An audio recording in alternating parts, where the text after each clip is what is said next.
Pak, berkaitan dengan beberapa sejumlah RT yang ada di kawasan Tambak Odi, ini akan menyerahkan stempel. Ini tanggapan dari Pak Wali sendiri siapa, Pak? Kalau saya ketika itu dilakukan, dan itu saya berharap kita kan tidak mungkin lah, kita kan komunikasi.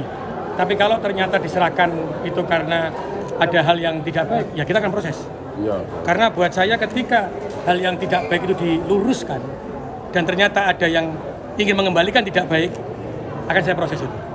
Artinya kembalikan yang tidak baik seperti apa, Pak? Ya kalau ketika hal yang tidak baik, contoh saya juga nggak tahu ya menolaknya mengembalikan karena apa ya. Saya kan tidak tahu masalahnya apa. Tuntutannya ingin kembali, lurahnya ingin kembali ke... Nah, tadi saya sampaikan, lurah itu adalah kewenangan saya, yang pertama. Yang kedua, setiap pegawai negeri harus punya komitmen untuk selalu melindungi rakyat kecil.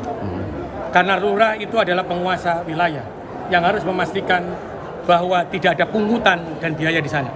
Dan ternyata di sana pun 3,8 juta dan sudah dikembalikan uangnya. Bahkan ada yang 30 juta. Maka ketika itu menutupi yang salah dan ini mengembalikan, saya terima proses itu. Nanti saya akan kembalikan lagi. Itu lurahnya kan? Kenapa? Itu lurahnya kan? Jadi lurah ini kan sebagai pengawas.